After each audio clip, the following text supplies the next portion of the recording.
हाँ जी, स्वागत है आप सभी का आपके अपने YouTube channel sky chemistry classes में। और आज देखने वाले हैं चक्रण क्वांटम संख्या, स्पिन क्वांटम संख्या, स्पिन क्वांटम नंबर S या MS से डिनोट करेंगे। सीधी सी बात है, यह है कि इलेक्ट्रॉन जो है अपने अक्ष पर भी घूमता है और कक्षा में भी रोटेट होता है। ये अपने पास किसी कक्षक के अंदर मौजूद दो इलेक्ट्रॉन्स हैं, ये अपनी कक्षा में भी रोटेट हो रहे हैं। ये इनकी कक्षा है, ये नाभिक कह सकते हो आप।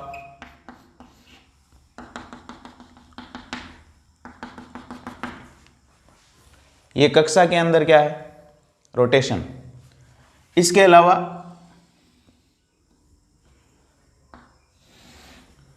इलेक्ट्रॉन अपनी एक्सिस पे भी रोटेट होते हैं, खुद की एक्सिस पे।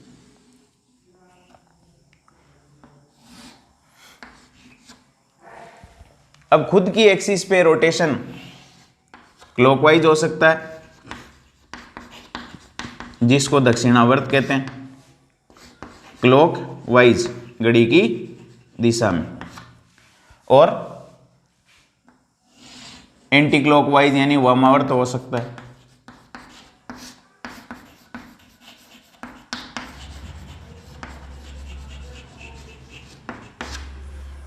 ये दो इलेक्ट्रॉन गोले से बताए गए हैं। ये क्या कर रहे हैं? अपनी कक्षा के अंदर भी नाभिक के चारों ओर घूर्णन कर रहे हैं और अपनी खुद की एक्सिस पे यानी इस तरीके से रोटेट हो रहे हैं, या तो क्लॉकवाइज या एंटी क्लॉकवाइज, इस तरीके से। यानी यूं भी रोटेट हो सकते हैं और यूं भी रोटेट हो सकते हैं। तो ये अपनी खुद की एक्सिस पे देखो, ये इलेक्ट्रॉन यूं भी घूम सकता है और यूं भी घूम सकता है। अपन ने क्या कर दिया है, एक को क्लॉकवाइज और एक को एंटी क्लॉकवाइज। तो मैं सीधी सी बात ये बताने वाला हूं कि इलेक्ट्रॉन जिस प्रकार से पृथ्वी सूर्य के चारों ओर चक्कर लगाती है, उसी प्रकार इलेक्ट्रॉन भी नाभिक के चारों ओर जो वृत्ताकार पथ हैं उनके अंदर घूर्णन करते हैं। लेकिन इसके अतिरिक्त वो अपनी खुद की एक्स पर, खुद की एक्सिस पे भी क्या होते हैं? रोटेट होते हैं। ये तो है कक्षा, और ये खुद की एक्सिस पे भी रोटेट होते हैं। और इलेक्ट्रॉनों की खुद की अक्ष पर रोटेट होने की दिशा को जो क्वांटम संख्या बताती है उसको कहते हैं spin quantum number. Spin quantum number. इलेक्ट्रॉनों के अपने अक्ष पर घूर्णन की दिशा को इंगित करने वाली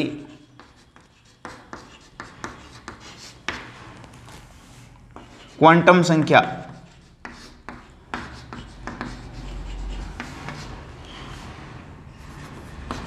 चक्रण क्वांटम संख्या, स्पिन क्वांटम नंबर, S या MS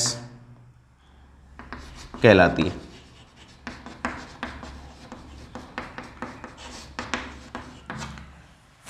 इलेक्ट्रॉनों के अपने एक्सिस पर, खुद की एक्सिस पर, यह खुद की एक्स है, उस पर रोटेशन की दिशा को बताने वाली क्वांटम संख्या चक्रण क्वांटम संख्या कहलाती है। इसको S या MS से डिनोट करते हैं। इसके दो मान होते हैं। चक्रण क्वांटम संख्या के कितने मान होते हैं? दो मान। कौन कौन से?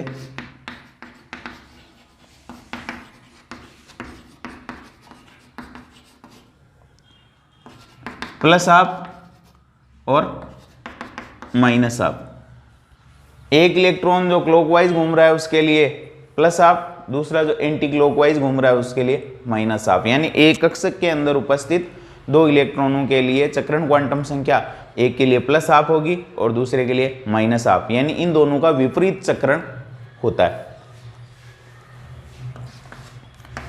कक्षक में उपस्थित एक कक्षक उपस्थित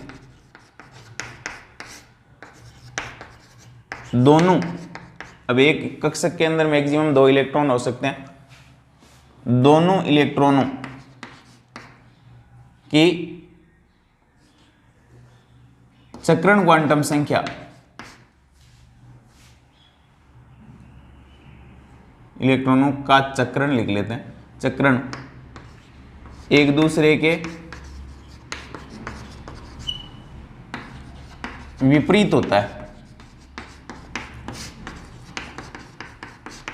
और अपन चक्रण को इस तरीके से बरताते हैं, ये जो है वो अपना कक्षक हो गया, इसके अंदर 2 इलेक्ट्रॉन मौजूद है, एक का घूर्णन क्लॉकवाइज है अपनी एक्सिस पे, दूसरे का एंटी क्लॉकवाइज है।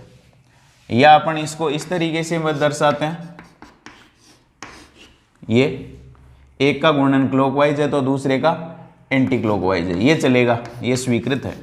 लेकिन दोनों का एक सा रोटेशन ये नहीं होगा, यानी एक कक्षक में उपस्थित दोनों इलेक्ट्रॉनों का चक्रण एक दूसरे के अपनी एक्सिस पर चक्रण एक दूसरे के विपरीत होता है। एक का क्लॉकवाइज है तो दूसरे का एंटी क्लॉकवाइज है। एक के लिए ये प्लस हाफ होगी, दूसरे के लिए माइनस हाफ होगी। ये कैसे दी गई है इसका कोई नहीं है। और ये आई कहाँ से, तो जो बहु इलेक्ट्रॉन परमाणु है उनके स्पेक्ट्रमी रेखाओं के अध्ययन से देखा गया कि स्पेक्ट्रमी रेखाओं का जब अध्ययन किया गया तो पाया गया कि कुछ सूक्ष्म स्पेक्ट्रमी रेखाएं भी मौजूद हैं युग्म के रूप में। इस तरीके से कुछ सूक्ष्म स्पेक्ट्रमी रेखाएं युग्मों के रूप में मौजूद है। तो उनके अध्ययन के बाद उहलेनबेक और गाउट स्मिथ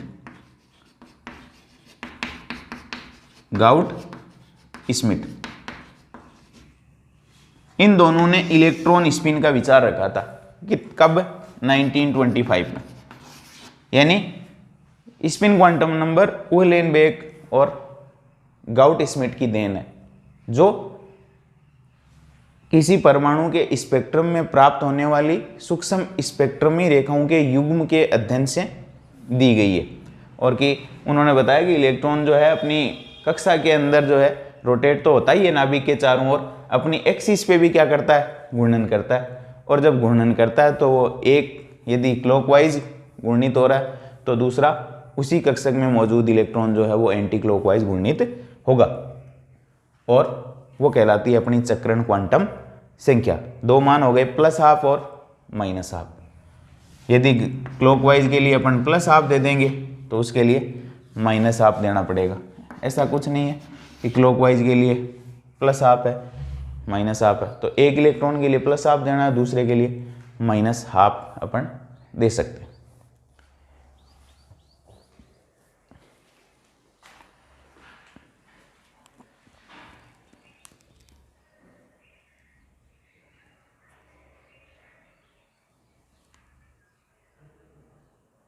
अब देखो अपने कुछ सवाल हैं वो देखने वाले हैं, क्वांटम संख्याओं पर डिपेंड करते हैं। अब क्वांटम संख्याओं के कॉम्पिटिटिव एग्जाम्स में बहुत सवाल आते हैं, वो अपने को आने चाहिए। कैसे हल करते हैं, n बराबर 4 से संबंधित उपकोष कितने होंगे, तो ये मुख्य क्वांटम संख्या है n बराबर 4,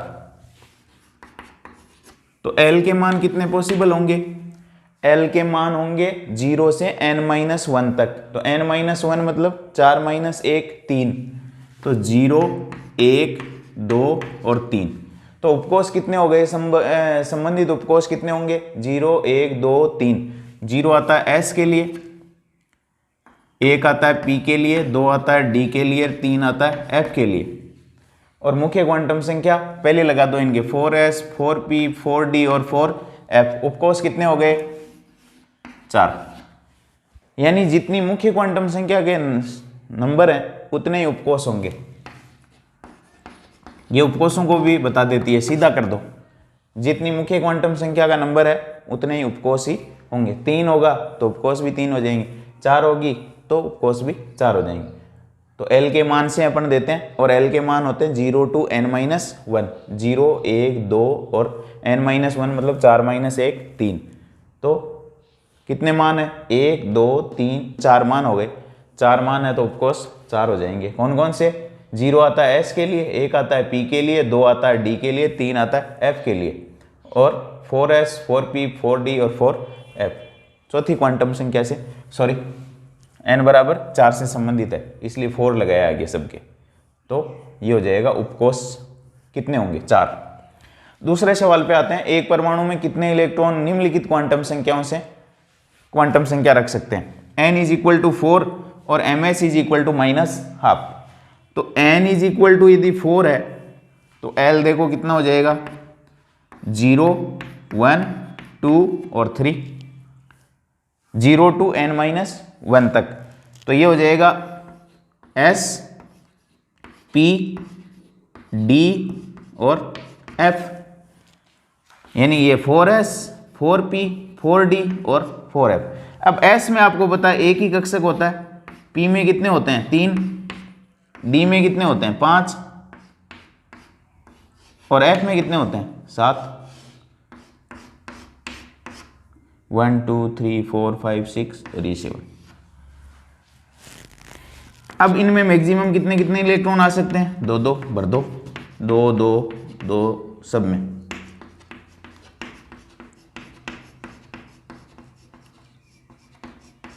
कितने हो गए, इसके अंदर 14, इसके अंदर 10, इसके अंदर 6 और इसके अंदर 2, ये इलेक्ट्रॉन्स हो गए अपने पास।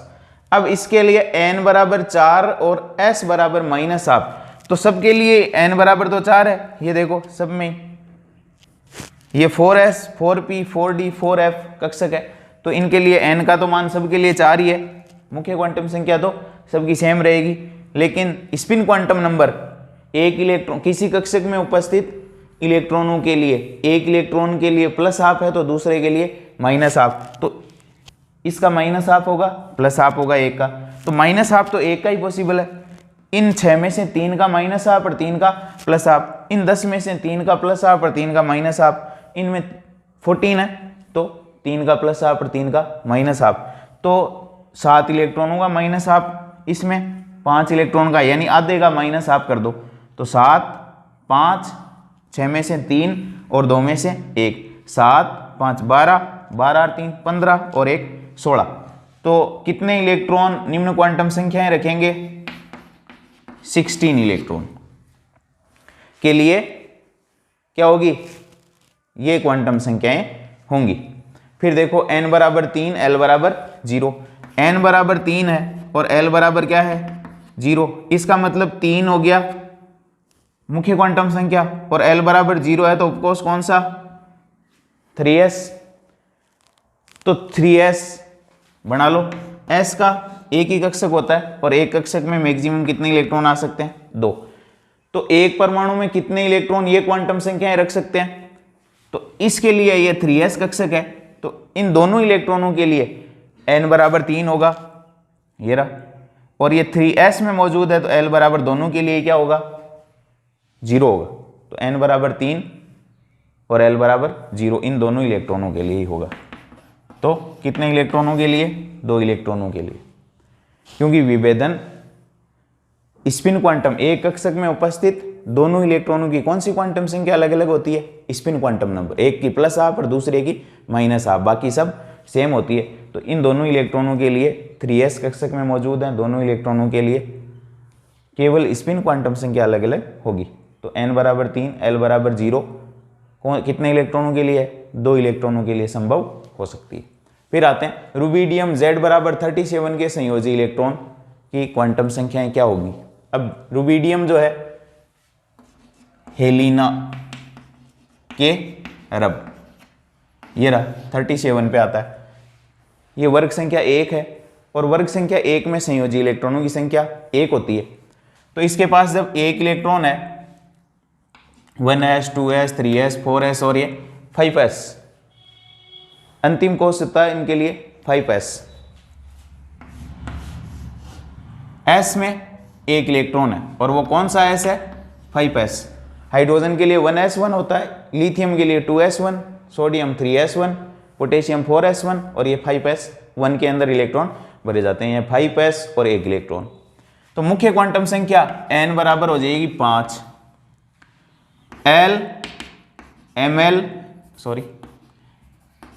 ml और ms या s। n बराबर 5, l बराबर कितना s है, तो उपकोष s है तो ये उपकोष को ही बताती है। s के लिए कितना होता है 0। ml के मान होते हैं -L2 + l, l कितना है 0, तो ये भी 0 होगी क्योंकि इसके मान तो इससे आएंगे, यानी ml के मान होंगे -L से +L, तो 0 का माइनस भी 0 और 0 का प्लस भी 0। फिर आ जाती है ms, स्पिन क्वांटम नंबर। पहले इलेक्ट्रॉन के लिए आप प्लस हाफ दे दो या माइनस हाफ दे दो, उससे कोई फर्क नहीं पड़ता, लेकिन प्लस हाफ दे सकते हैं। एक इलेक्ट्रॉन के लिए प्लस हाफ और दूसरे इलेक्ट्रॉन के लिए माइनस हाफ, यहाँ प्लस हाफ दे देते हैं। तो n बराबर 5 हो जाएगा, l बराबर 0, ml 0 और ms प्लस हाफ हो जाएगा।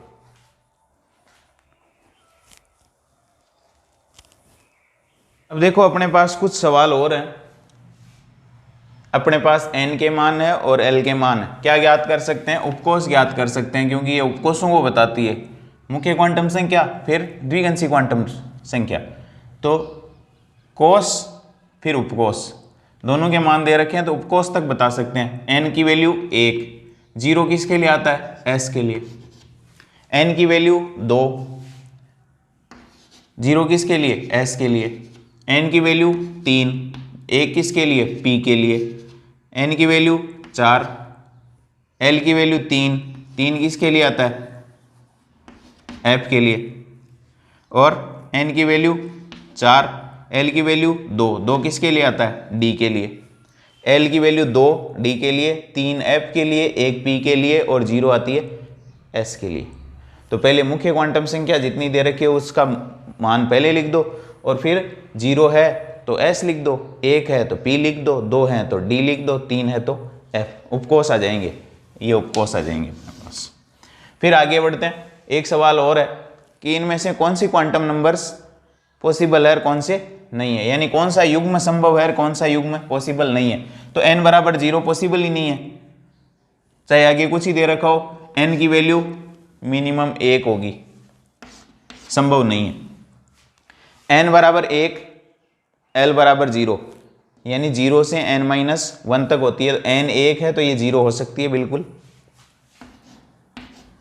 फिर m 0 हो सकती है, और s प्लस या माइनस आप कोई सा भी हो सकता है, तो पॉसिबल है। फिर n बराबर 1, l बराबर 1, तो n और l बराबर नहीं हो सकते, क्योंकि n की वैल्यू 1 तो l की वैल्यू 0 to n-1, तो n की वैल्यू तो 1 दे रखी है, 1 में से 1 घटाओगे तो 0 बचेगा, तो 1 तो हो ही नहीं सकती, यानी n और l बराबर नहीं हो सकती। तो ये आगे पॉसिबल नहीं है, ये पॉसिबल नहीं है। फिर आगे कोई हुए दे रखी हो, n बराबर 2 है तो l बराबर पॉसिबल 1 है, यानी कम पॉसिबल है। फिर m, l की वैल्यू 0, -1 और +1, यानी m जो दे रखा है उसकी वैल्यू हो सकती है -L2 + l, तो l की वैल्यू कितनी? 1, -1, 0, +1, 3 वैल्यू पॉसिबल है, तो 1 + 1 दे रखा है इसने, पॉसिबल है। और माइनस हाफ या प्लस हाफ कोई सा भी पॉसिबल है। फिर आगे आते हैं, n बराबर 3 तो l बराबर 3 पॉसिबल नहीं है।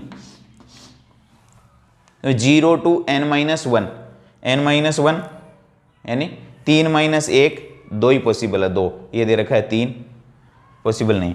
n बराबर 3 ये पॉसिबल है, l बराबर 1 पॉसिबल है, क्योंकि n की वैल्यू 3 होगी तो l की वैल्यू 0, 1 और 2 तक संभव है, तो ये संभव है। फिर m की वैल्यू -L2 + l होती है, -l तो -1, फिर 0 + 1, तो 0 पॉसिबल है, और प्लस हाफ पॉसिबल है।